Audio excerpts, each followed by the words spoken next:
Saludos y buen día. En todas las congregaciones dicen que esa es la iglesia de verdad, que es la iglesia que fundó Cristo, que es la única y verdadera y muchas cosas más. Esto lo dicen en todas sin excepción. Si yo me pusiera a buscar en las congregaciones personas que de verdad buscan a Dios, en cada lugar hallaría fieles. Porque incluso dice el Señor en Apocalipsis, salid de allí pueblo mío. Si les dice mío, es que ya son su pueblo. Aunque aún estén en un lugar equivocado. Es lógica simple.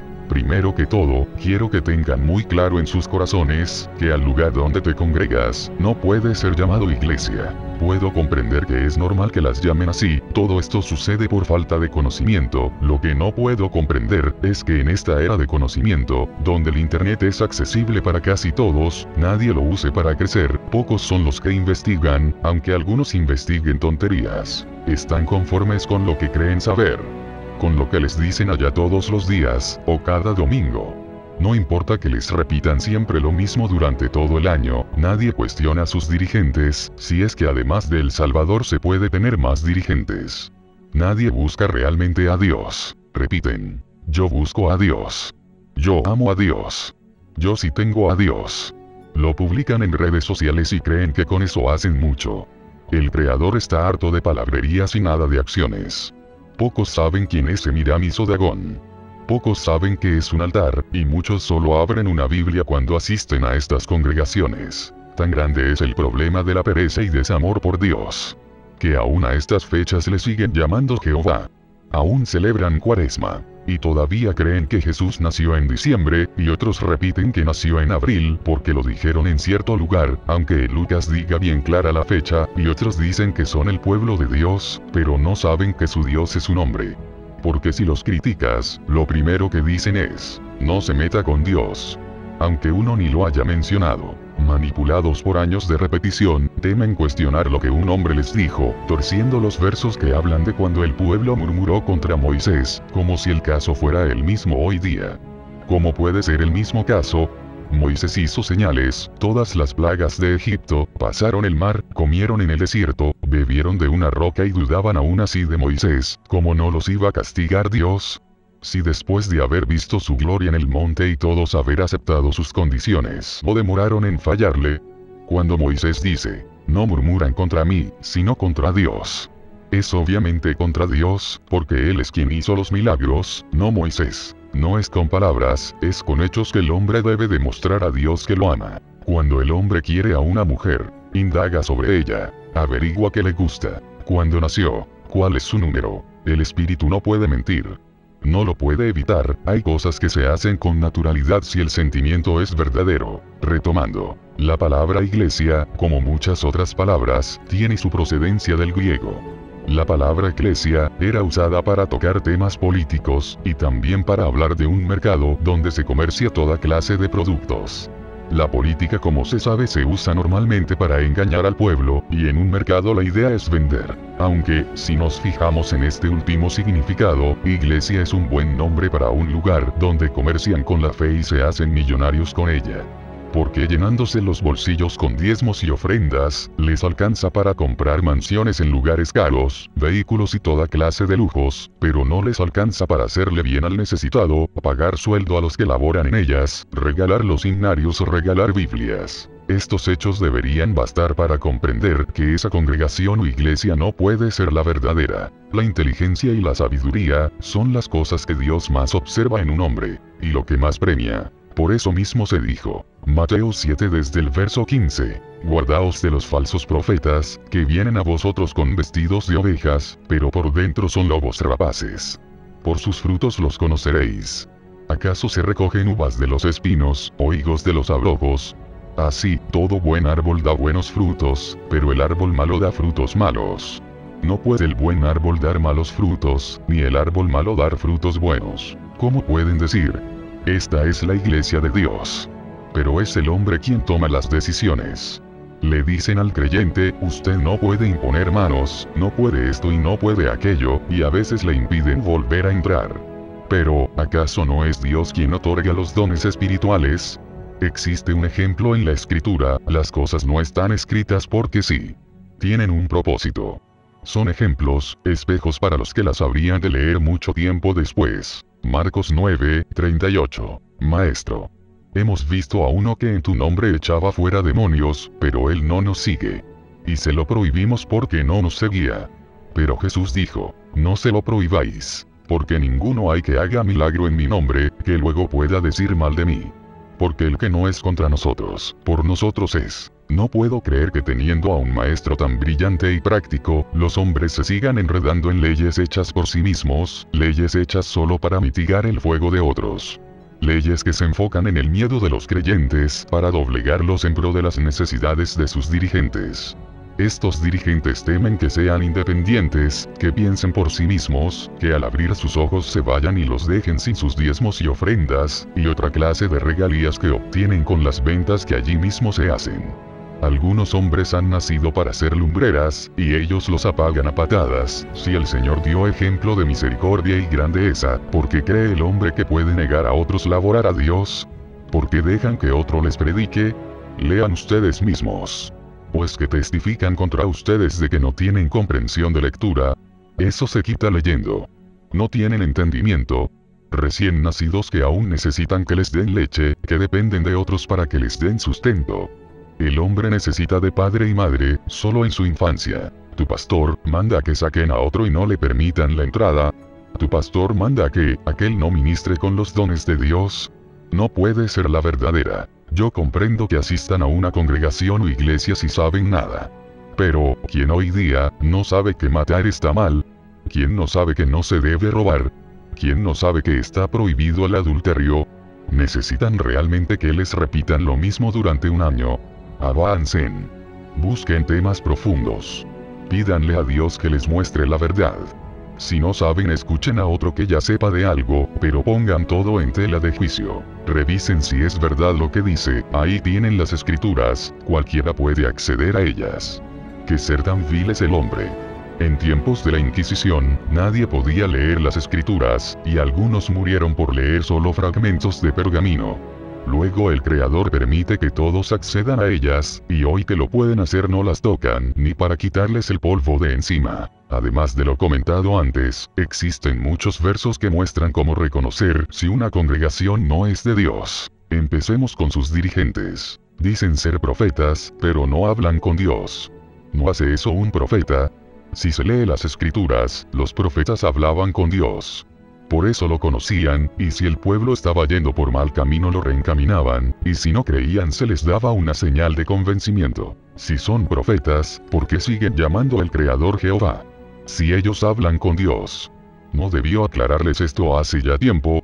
No pueden ser profetas. Jesús jamás lo llamó Jehová, tampoco los apóstoles. Si son profetas, ¿por qué ordenan que se saque a otro de la congregación? Si hablan con Dios sabrían que Él no rechaza a nadie. Jesús sabía quién era Judas y lo que haría, y jamás lo echó. Jesús sabía qué clase de personas eran los maestros de la ley y fariseos, pero cuando uno vino a Él, no le rechazó. No puede ser profeta, porque se supone que debe imitarlo. Si son profetas, ¿por qué prohíben que alguien trabaje para Dios con los dones que Él mismo le dio?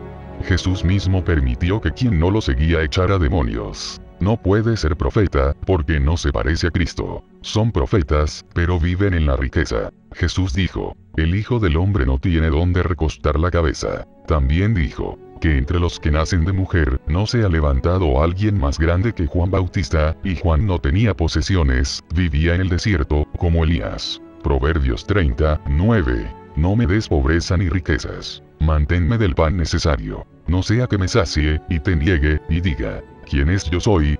O que siendo pobre, hurte, y blasfeme el nombre de mi Dios. Si tu dirigente está lleno de cosas materiales, y enseña que quien diezme a la iglesia, va a recibir más de Dios en lo material, entonces no puede ser de Cristo, porque Jesús enseñó que pusieran la vista en lo espiritual, pero como ellos solo buscan el dinero, creen que el creyente va por lo mismo. Si realmente es profeta, no puede anhelar aquí nada, no porque le sea prohibido, sino porque no lo necesita. El que tiene a Dios no anhela riquezas, sino lo necesario mientras termina su peregrinación en esta tierra, porque no se siente de aquí siquiera, la tierra no puede ser su hogar, aquí se siente incómodo. Habiendo leído las escrituras, ¿cómo puede una persona llamarles profetas a esos? Un pastor asalariado no puede ser pastor de verdad porque tiene las ovejas solo para servirse de ellas. Es el rebaño del Mesías, de Jesucristo. Por eso él dio la vida por sus ovejas, porque las ama. Y como son suyas, hizo todo lo que podía para tenerlas bien, incluso se despojó de lo que tenía para estar con ellas. Pero el pastor asalariado, aunque tiene su trabajo en el día, va de noche supuestamente a predicar. Es igual que los políticos que no están conformes con lo que tienen, ni con su salario, sino que admiten dineros mal habidos, solo siguen el ideal de lo que el hombre llama prosperidad. Su meta es ser puestos en alta estima ante los hombres, porque tristemente, los hombres solo ven como importante al que más tiene. Hasta en las familias se ve eso. Saben que predican mentira, pero no pueden parar porque dejarían de recibir dinero. Aman más lo material que a Dios. ¿Cuál es la verdadera congregación? Existen varios versos que lo muestran. Como arquitectos, vayamos primero a la base. Juan 8 verso 38. Yo hablo lo que he visto cerca del Padre, y vosotros hacéis lo que habéis oído cerca de vuestro Padre. Respondieron y le dijeron: Nuestro padre es Abraham. Jesús les dijo: Si fueseis hijos de Abraham, las obras de Abraham haríais. Si ponemos como base este verso, se entiende que el pueblo de Dios no es quien dice ser el pueblo, sino el que con sus obras lo demuestra. Obras. Verso 43 y 44. Porque no podéis escuchar mi palabra. Vosotros sois de vuestro padre el diablo, y los deseos de vuestro padre queréis hacer. Él ha sido homicida desde el principio, y no ha permanecido en la verdad, porque no hay verdad en él. ¿Era Judas pueblo de Dios? Claro que no. Amaba las riquezas, justo como ese pastor que te pide diezmos, aunque ya tiene empleo por aparte. ¿Eran los maestros de la ley y los fariseos pueblo de Dios pese a ser hijos de Abraham por sangre?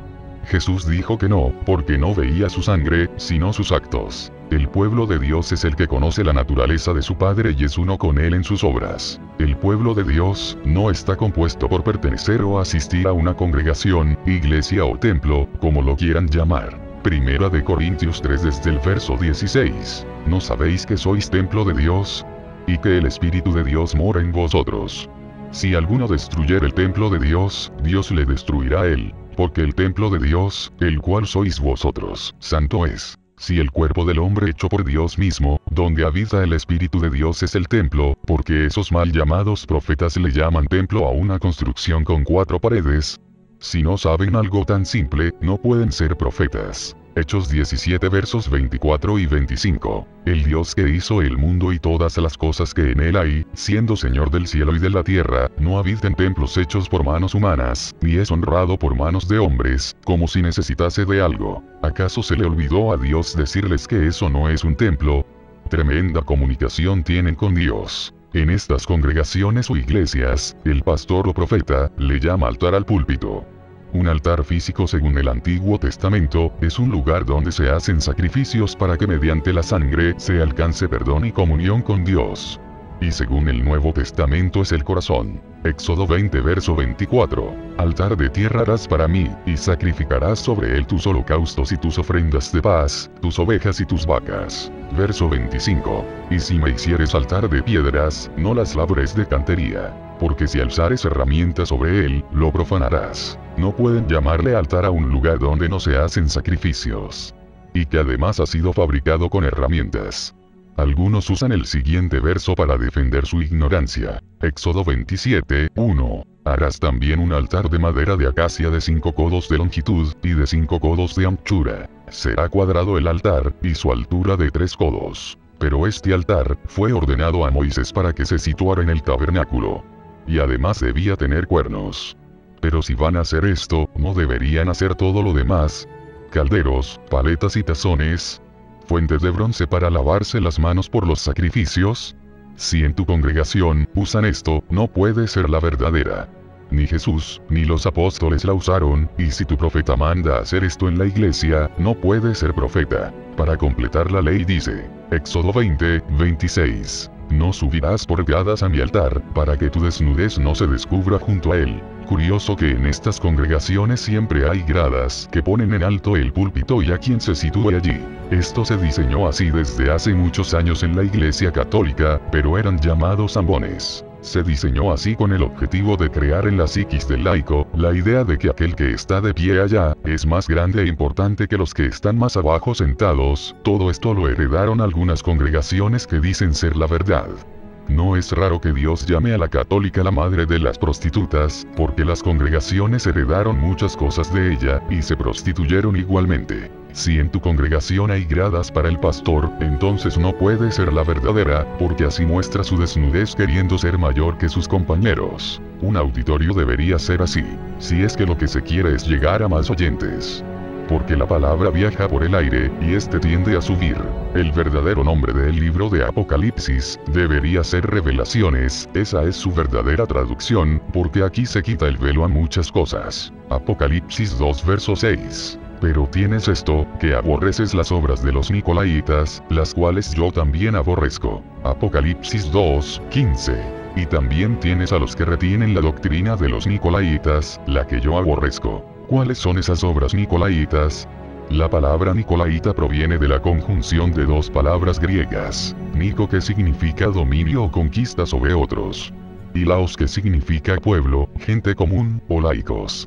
De ahí podemos analizar la composición de la palabra Nicolaos, que viene a ser dominación del pueblo, todo lo referente a las jerarquías. Esta interpretación es la acertada sobre los Nicolaitas, y reinó por algún tiempo su interpretación, pero de hace algunos meses, los seguidores de algunas sectas vienen cambiando su significado, para que no sean juzgados por tener rangos dentro de ella. Apocalipsis 2 desde el 14. Pero tengo unas pocas cosas contra ti. Que tienes ahí a los que retienen la doctrina de Balaam, que enseñaba a Balac a poner tropiezo ante los hijos de Israel, a comer de cosas sacrificadas a los ídolos, y a cometer fornicación. Y también tienes a los que retienen la doctrina de los Nicolaitas, la que yo aborrezco. Como no pueden eliminar el verso, porque ya es demasiado tarde, dicen que los Nicolaitas son seguidores de un tal Nicolás mencionado en Hechos 6:5, un diácono encargado en aquellos días que torció la palabra, aunque en las epístolas, ningún apóstol se refirió de un tal Nicolás de esa manera. Dicen que ese verso habla de que los Nicolaitas retenían la doctrina de Balaam y enseñaban a dar libertad a la carne o al cuerpo, pero si ustedes analizan bien, el Señor habla contra ellos sobre la doctrina de Balaam, y después menciona de qué se tratan esas prácticas. Comer carne dedicadas a ídolos y cometer fornicación, pero después dice, y también retienes, significa que no habla de lo mismo, porque si así fuera diría, que tienes ahí a los que retienen la doctrina de Balaam, que enseñaba a Balac a poner tropiezo ante los hijos de Israel, a comer de cosas sacrificadas a los ídolos, y a cometer fornicación, doctrina de los Nicolaitas. La que yo aborrezco. O diría, doctrina nicolaita desde el principio. Supongan que yo diga, tengo contra ustedes que retienen ahí la doctrina católica, que enseña a tener ídolos, venerar a María y hacer procesiones. Y también tienen a los que perseveran en la doctrina gnóstica, la cual aborrezco. ¿Cómo puede la gente pensar que la doctrina católica y la gnóstica es la misma solo porque puse la conjunción y? Eso es una tontería. Afortunadamente para esto hay muchos versos, si es que no aceptan los de Apocalipsis. Mateo 18 desde el verso 1. En aquel tiempo los discípulos vinieron a Jesús diciendo, ¿quién es el mayor en el reino de los cielos? Y llamando Jesús a un niño, lo puso en medio de ellos, y dijo, de cierto os digo, que si no os volvéis y os hacéis como niños, no entraréis en el reino de los cielos. Así que, cualquiera que se humille como este niño, ese es el mayor en el reino de los cielos. Marcos 9 desde el verso 33. Y llegó a Capernaum, y cuando estuvo en casa, les preguntó, ¿qué disputabais entre vosotros en el camino? Mas ellos callaron, porque en el camino habían disputado entre sí, quién había de ser el mayor. Entonces él se sentó y llamó a los 12, y les dijo, si alguno quiere ser el primero, será el postrero de todos, y el servidor de todos. Marcos 10 desde el verso 42. Mas Jesús, llamándolos, les dijo, sabéis que los que son tenidos por gobernantes de las naciones se enseñorean de ellas, y sus grandes ejercen sobre ellas potestad.